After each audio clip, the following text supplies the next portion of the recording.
మరి తులసీదాస్ జీవితం నుంచి ఇప్పుడున్న యువత ఏం నేర్చుకోవచ్చంటారు? తులసీదాస్ జీవితంలో నేనెప్పుడు అంటాను, వారు సంస్కృతంలో మొదలుపెట్టారు.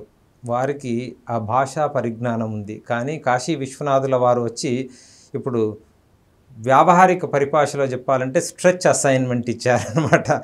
నువ్వు దీంట్లోనే కాదు, దీంట్లో కూడా ఈ భాషకు కూడా మంత్రత్వాన్ని తీసుకురాగల శక్తి ఉంది, నువ్వు దీంట్లో రచించు అని. వారు అందులో రచించారు. వారి జీవితంలో అనేక ఒడిదుడుకులను ఎదుర్కొన్నారు. వారికి కూడా హనుమద్ అనుగ్రహము, రామానుగ్రహము అంత సులభంగా రాలేదు.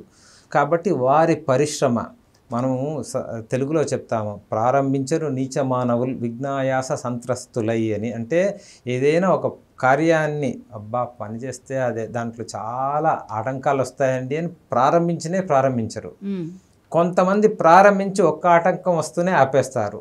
అలా కాకుండా ప్రారంభించి ఎన్ని ఆటంకాలు వచ్చినా కూడా చివరికి తీసుకువెళ్ళాలి అన్నది తులసీదాస్ జీవించి మనకు చూపించారు. అందుకనే మన సనాతనం అంటే ఒక జీవన విధానం, వే ఆఫ్ లైఫ్ అంటున్నాం. కాబట్టి గురువుగా వారు మనకు స్ఫూర్తి, శిష్యులుగా వారి చరణాలను మనం ఆశ్రయిస్తే ఆ స్ఫూర్తితో మనం కూడా ఏదైనా సాధించవచ్చు జీవితంలో. అదే ముఖ్యంగా యువతకు చేరాల్సిన సందేశం. తప్పకుండా.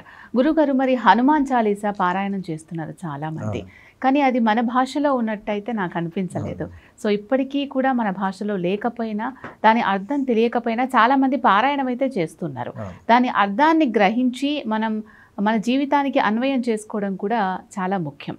సో అసలు ఇప్పుడు ఏ భాషలో ఉంది, దాన్ని మనం ఎలా అర్థం చేసుకోవాలి అంటారు? అంటే ఆ భాష హనుమాన్ చాలీసా అవధి అన్న భాషలో ఉంది ఇప్పటికీ. ఇది ఎందుకంటే వారు అందించిన అవధూతల భాష యోగ భాష. అంటే ఆ భాషకు ఒక శక్తి ఉంది. మన తెలుగు కూడా విశేషంగా ఆ సంగీతానికి సరిపడే శక్తి ఉంది. ఏదైనా తెలుగు రచనలు కావ్యంగా రాయడానికి, ఛందోబద్ధంగా రాయడానికి, అంతేకాకుండా ఒక సంగీతం అంటే ఒక రాగంలో అమర్చడానికి కూడా తెలుగు భాష శక్తి ఉంది. అలా అవధి అనేది అవధూతల భాష, యోగ భాష. అందులో అందించారు. అంటే వ్యావహారికంగా ఆ భాషలో అందించారు కదండి అంటే అర్థం తెలుసుకొని చేయండి.